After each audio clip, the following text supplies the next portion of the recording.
प्रिय विद्यार्थियों, सुप्रभात। गुरुजी आरपी शोराण के चैनल में आपका हार्दिक स्वागत है। आज हम व्यंजन संधि भाग 4 में महत्वपूर्ण नियमों का अध्ययन करेंगे।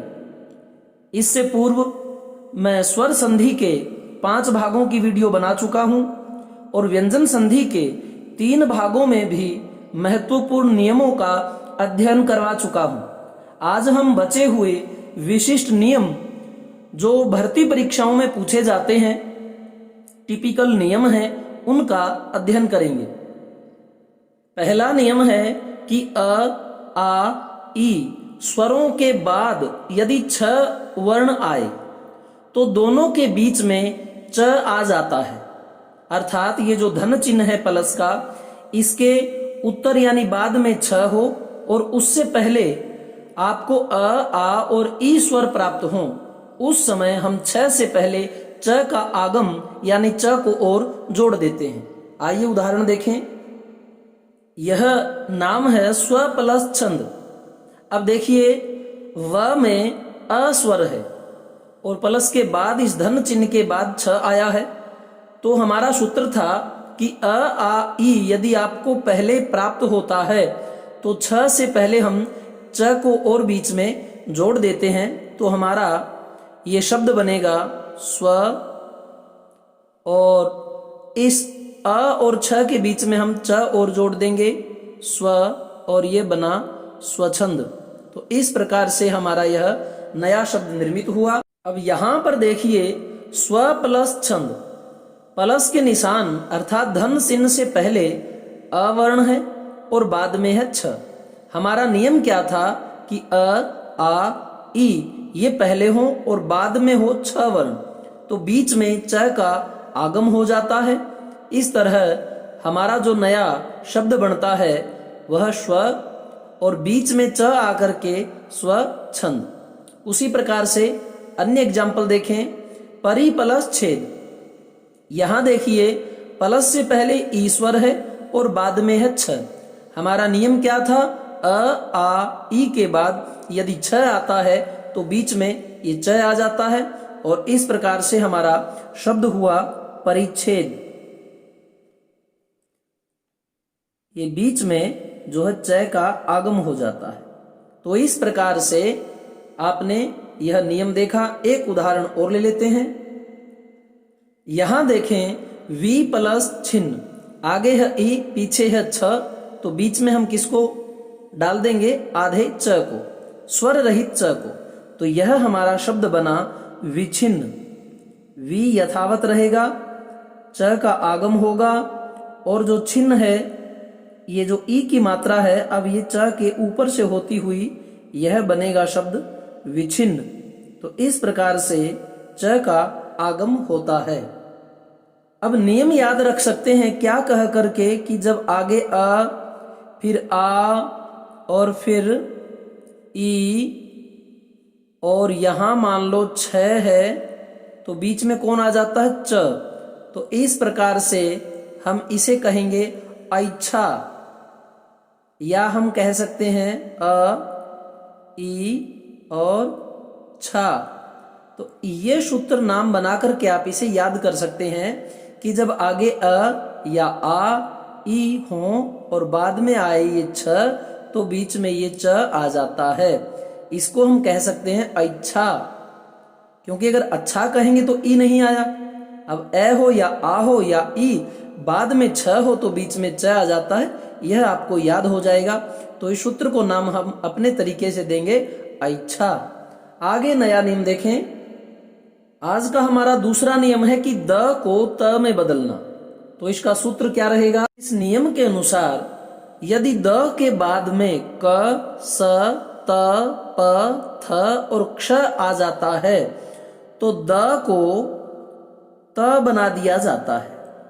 द को त बना दिया जाता है। ये नियम है कि द का त कब बनेगा? जब उसके बाद में क, स, त, प, थ और क्ष आए। अर्थात हम ये मान सकते हैं, इसकी ट्रिक बना सकते हैं, इसको कह सकते हैं सतपथ, इसको कहेंगे सतपथ। और पथ, यानी सत्य का पथ कहाँ से जाता है, तो इस क को ले लेंगे और इसको क्ष को ले लेंगे, तो क्या बना देंगे, कक्षा। हम कहेंगे सत्य का पथ जो है वह कक्षा के अंदर से निकलता है, पढ़ने पर ही हम सत्य के पथ पर जा सकते हैं। तो द के बाद में यदि सतपथ कक्षा आए, सत्य का पथ कक्षा आए, तो इस द को क्या बन जाता है साथियों, इसका बन जाता है त। ये नियम है हमारा। अब इस नियम के हम एग्जाम्पल देखते हैं। अब देखिए, संसद प्लस सदस्य, आगे क्या है द और पीछे क्या है स, तो इस द के बाद क्या आ रहा है, स। अब मैंने एक इसमें छोटी सी त्रुटि रखी है समझाने के लिए कि यह द नहीं है, यह हलंत वाला द है। अगर यह द होता तो प्लस से पहले अ माना जाता, ना कि द। क्यों?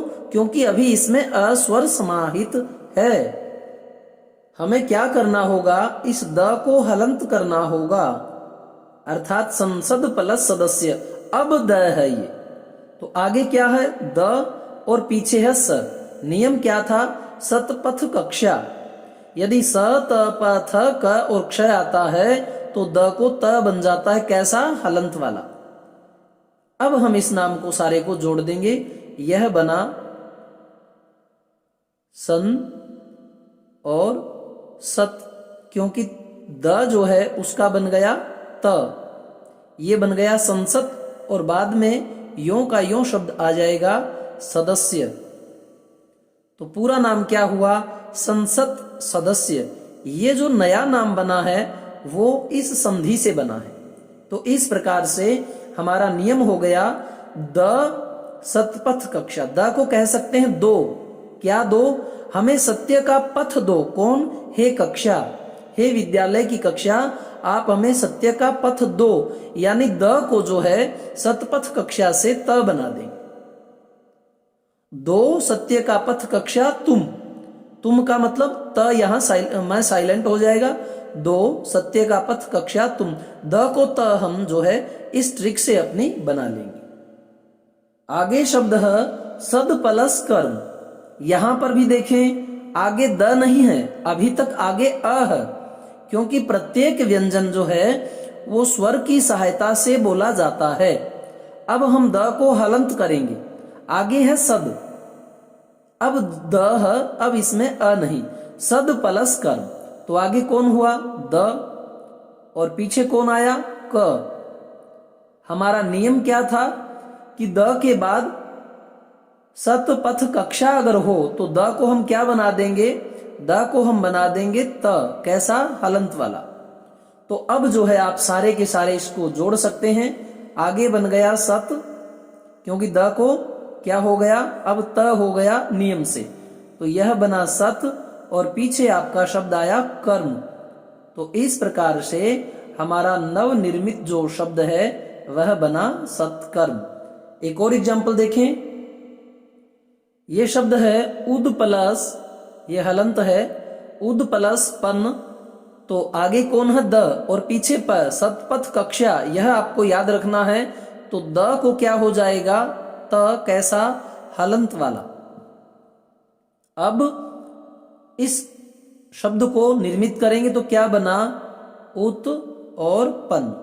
तो इस प्रकार से आपको यह ध्यान रखना है नियम कि द को क्या बनेगा, सतपथ कक्षा के कारण सत और पथ कक्षा यानी क और क्ष, इस चीज के कारण जो है सत्य का पथ मिलेगा कक्षा में। यह हमें दो और कौन, तुम, यानी द का यहां क्या बन जाएगा, त बन जाएगा, तो द का क्या बनेगा, त। यह नियम पूर्ण हुआ। अन्य नियम देखें, नियम है कि परि और सम, ये तो हो आगे उपसर्ग, या कोई शब्द ऐसा हो जो उपसर्ग से निर्मित है, तो परि और सम ये तो हो आगे हो उपसर्ग, और प्लस के इस धन चिन्ह के बाद में कहता है क्री धातु से निर्मित कोई शब्द आए, क्री धातु से निर्मित कोई शब्द आ जाए और वो शब्द देखो, धातु क्या होती है? क्रिया का मूल रूप। जैसे खाता है, खाऊंगा, खाएंगे, खा रहा हूं, इनका मूल रूप है खा। खा से ही यह अन्य धातुएं निर्मित हुई हैं। उसी प्रकार कहता है कि क्री धातु यानी क्रिया के इस मूल रूप से बनी धातु कोई आए, किसके बाद?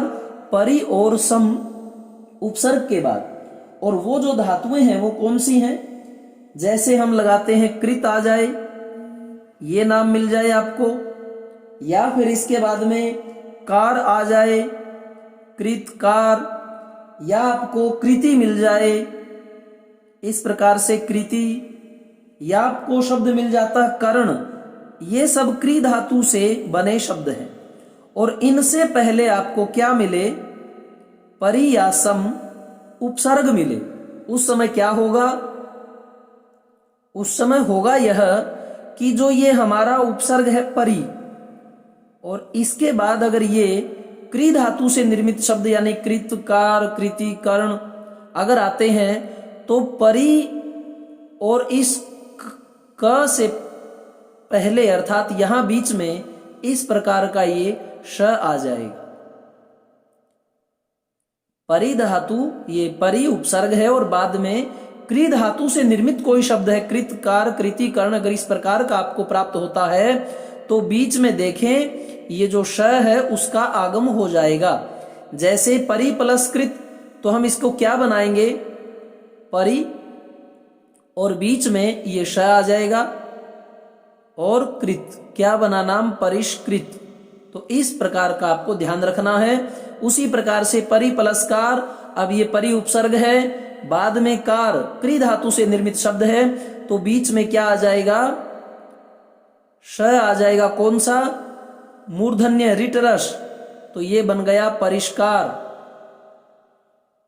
और परि प्लस कृति, उसी प्रकार से परि यों का यों आएगा, और कृति ये जो क है अर्थात क्री धातु से निर्मित शब्द है, तो यहां क्या आ जाएगा? मूर्धन्य श, तो हो जाएगा परिष्कृति।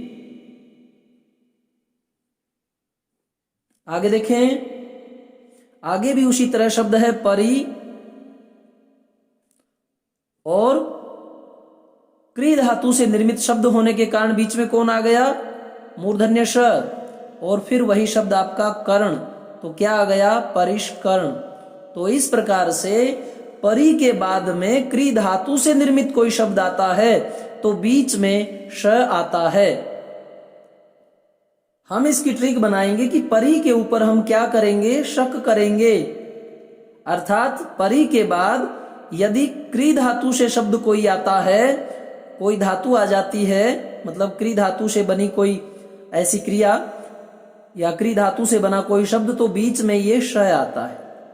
अब आप यह मत कहना कि परि के ऊपर हम ये वाला शक करेंगे, नहीं ना, ये वाला शक करेंगे, हम तो षटकोण वाला शक करेंगे।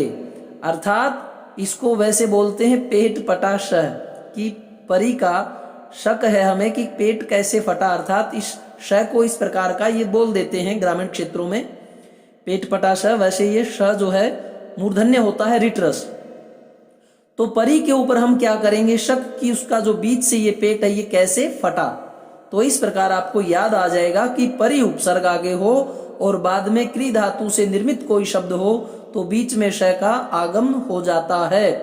जैसे इससे पीछे वाला हमने सूत्र बनाया था आइच्छा, साथ साथ में वह भी याद रखें कि आगे आ या ई आए और बाद में हो छ, तो बीच में इस च का आगम हो जाता है। यहां आगे परि उपसर्ग और बाद में क्री धातु से निर्मित कोई शब्द, तो बीच में श का आगम हो जाता है। आगे देखें, आपने परि और सम को पढ़ा था।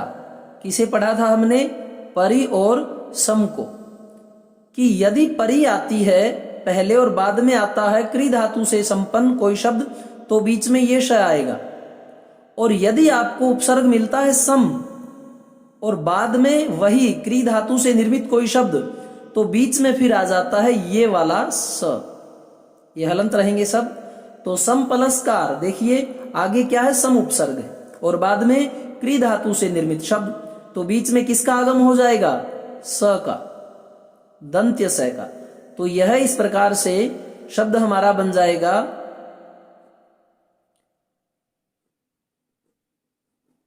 समस्कार। और फिर आगे देखें, अब यहां कहेंगे कि शब्द नहीं बना अच्छी तरह से। यह सम देखें कैसा था, हलंत वाला, और यह भी शब्द कैसा है, हलंत वाला। अब एक नियम हमने जो है 4th वीडियो में पढ़ा था, मैं वाला नियम, कि जब मां के बाद में स आता है, देखो मां के बाद यदि क से लेकर के मैं तक ये 25 हमारे वर्ण आते हैं तो मां को बन जाता है अनुस्वार। और यदि मां के बाद यरलव श और हमारे श श स ह ये ऊष्म और अंतस्थ आते हैं, यानी 8, उस दशा में भी मां को क्या बन जाता है, अनुस्वार। तो यहां ये गलती मैं पहले इसीलिए करके दिखा रहा हूं कि आपकी त्रुटि ना हो। तो समस्कार में पहला नियम तो हमारा ये रहेगा, समपलस्कार। अब स का आगम हो गया, अब मैं का जो है क्या बन जाएगा, अनुस्वार। तो शब्द निर्मित होगा हमारा, ये मैं का बन गया अनुस्वार, और पीछे से स का र, तो क्या शब्द बना, संस्कार। इस प्रकार से नए नए शब्दों की जो है आवृत्ति होती है। किस किस से, संधि से भी नए शब्द बनते हैं, ध्यान रखें यहां वर्ण के साथ वर्ण जुड़ता है। और समास से भी जो है नए शब्द बनते हैं। कैसे कि शब्द के साथ जो है शब्द जुड़ता है, जैसे राजा और का पुरुष, तो हम जो है इस का विभक्ति का लोप करके क्या बना देंगे, राजपुरुष, तत्पुरुष समास। तो संधि से भी नए शब्द बनते हैं, समास से भी नए शब्द बनते हैं, उपसर्ग लगकर भी नए शब्द बनते हैं। उपसर्ग से कैसे, जैसे पुत्र मान लो एक क्या है, शब्द है हमारा, और इससे पहले हमने कु लगा दिया तो क्या बना, कुपुत्र, ये भी नया शब्द बना। और उसी प्रकार से जो है प्रत्यय से भी नए शब्द बनते हैं। अब प्रत्यय से कैसे, जैसे खेल एक शब्द है और इसके पीछे हमने आड़ी प्रत्यय लगा दिया तो क्या बना, यह शब्द बना खिलाड़ी। तो इस प्रकार से ध्यान रखें आप कि जो है संधि, समास, उपसर्ग और प्रत्यय, इनसे क्या बनते हैं, नए शब्दों का निर्माण होता है। आगे नियम देखें, यह नाम है समपलस्करण। तो आगे देखें, सम उपसर्ग है, बाद में क्री धातु से निर्मित शब्द है कर्ण। तो किसका आगम होगा, स का, हलंत वाला।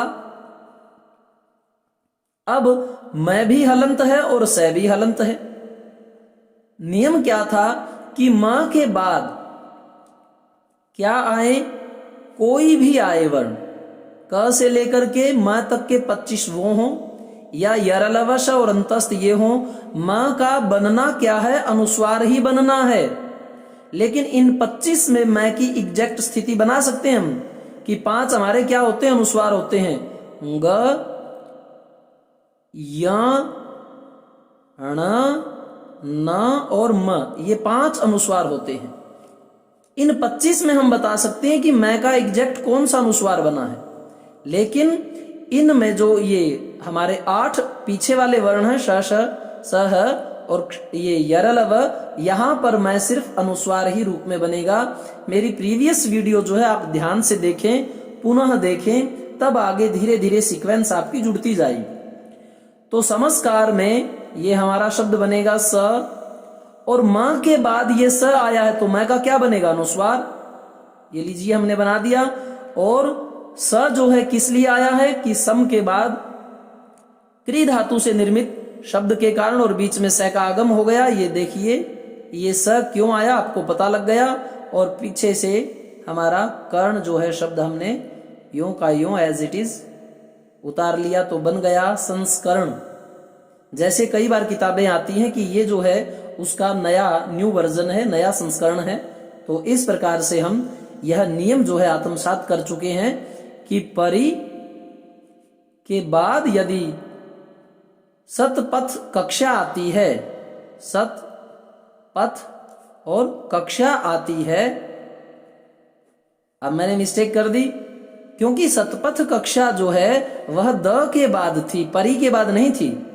यही समझाना चाहता हूं, हमसे गलतियां कहां होती हैं कि द के बाद यदि सतपथ कक्षा आता है तो द का बनता त, और परी और सम ये अगर उपसर्ग हैं, इनके साथ जो है एक श आता है हलंत वाला और एक ये स दंते आता है। लेकिन कब आता है? जब बाद में क्री धातु से निर्मित कोई शब्द हो। तो ये जो दोनों शब्द हैं ये कहां आ जाएंगे? ये बीच में प्रवेश कर जाएंगे। तो हमने क्या माना था? परी का जो है, परी के ऊपर हमें शक है। कौन सा शक है? ये पेट पटा वाला यानी श षटकोण वाला, ये शक है। परी के बाद क्री धातु से निर्मित कोई शब्द हो तो बीच में श का आगम हो जाए। सम के बाद क्री धातु से निर्मित शब्द, तो बीच में किसका आगम हो जाता है? इस स का। तो इसका हम सूत्र बनाएंगे कि सम यानी समान पर हमें क्या है? शक है कि जब भी ये सम उपसर्ग आता है और बाद में क्री धातु से निर्मित कोई शब्द होता है तो बीच में स का आगम होता है। अब वो क्यों आता है, क्यों नहीं, ये विद्वत जन जानते हैं, लेकिन ये नियम बना दिया कि समान पे हमें शक है, यानी ये स आएगा बीच में। और वो क्या था? परी प्लस शक, यानी परी के ऊपर हमें क्या है? शक है। अर्थात परी उपसर्ग आने पर, परी उपसर्ग आने पर बीच में ये श आ जाता है, और सम उपसर्ग आने पर बीच में ये स आ जाता है। लेकिन बाद में क्या हो? परी और सम के क्री धातु से निर्मित कोई शब्द हो। तो इस प्रकार से मैंने आपको आज जो हमने नियम किए, एक बार पुनः मैं आपको बता देता हूं कि अ आ ई के बाद यदि छ आता है तो बीच में च आ जाता है। और हमने सूत्र अपना बनाया था ऐच्छा, इच्छा नहीं ऐच्छा, यानी अ आ ई और छ बीच में आ जाता है च, ऐच्छा का नियम। दूसरा नियम था, दूसरा नियम हमने सीखा द को त बनाना। कब? जब द के बाद सतपथ कक्षा, सत्य का पथ कक्षा में मिलता है, दो सत्य का पथ हमें कक्षा में तुम, तो द के बाद में सतपथ कक्ष जब आए तो हम द को त बना देते हैं। ये नियम मैं करवा चुका। तीसरा नियम है परी और सम उपसर्ग के बाद क्री धातु से निर्मित शब्द होने पर बीच में कौन आएगा? बीच में या तो यहां तो आएगा ये श, और सूत्र हमने इसका क्या बनाया कि परी पर हमें क्या है? शक है कि इसका पेट जो बीच में से क्यों फटा, पेट पटा बोलते हैं श को हम देशी भाषा में। तो परी पर हमें शक है, अर्थात परी उपसर्ग के बाद क आने पर बीच में ये श, और सम उपसर्ग के बाद यदि क्री धातु से निर्मित कोई शब्द है तो बीच में कौन आ जाएगा? ये वाला स। अर्थात इसको हमने माना कि समान पर शक है, अर्थात बीच में ये स आ जाएगा। तो इस प्रकार से, और म जो है वो अनुस्वार बन जाता है, ध्यान रखना इस चीज का। म जो है वह उसके बाद ये जो 33 के 33 व्यंजन हैं, कौन से? 25 स्पर्श व्यंजन और 8 वो 8 5 13 2 और 1 3, ये जो 33 व्यंजन आते हैं, इनके आने पर मैं जो है उसका अनुस्वार बन जाता है, ये याद रखें। तो जैसे हमने बनाया था एक शब्द सम प्लस कार, समकार समस्कार, और मैं को अनुस्वार करके संस्कार बनाया। तो प्रिय विद्यार्थियों, साथियों, मेरा जो चैनल है गुरुजी आरपी शोराण, इसको आप सब्सक्राइब करें, लाल बटन दबाएं, बेल आइकन दबाएं ताकि आपके पास मेरी नोटिफिकेशन स्वतः आए। मैं हरियाणा जीके भी ट्रिक से बनाता हूं, इंडिया जीके भी, संधियां भी, संस्कृत भी, और उसके बाद अन्य और जो महत्वपूर्ण जानकारियां होंगी सभी की धीरे धीरे वीडियोस बनाई जाएंगी। और इसके लिए आप जैसे ही गुरुजी आरपी शोराण के चैनल में जाते हैं, आपको वहां पर एक तरफ जो है मेरी पिक दिखाई देगी, उसे आप डबल क्लिक एक बार और कर दें। तीसरे नंबर पर एक नाम आएगा प्लेलिस्ट का। प्लेलिस्ट को जब आप क्लिक करेंगे तब आपके सामने एक लिस्ट खुलेगी, उसमें से आप अपने पढ़ने योग्य चीजें छांटें। आपको इंडिया जीके चाहिए या फिर हरियाणा जीके चाहिए या फिर जो है आपको हिंदी ग्रामर चाहिए और या फिर आपको संस्कृत के लेसन जो है पढ़ने हैं, तो इस प्रकार से आप वहां पर अपने योग्य जो स्टडी है उसका अध्ययन कर सकते हैं। इन्हीं शब्दों के साथ मैं अपनी वाणी को विराम देता हूं। जय भारत, जय मां सरस्वती।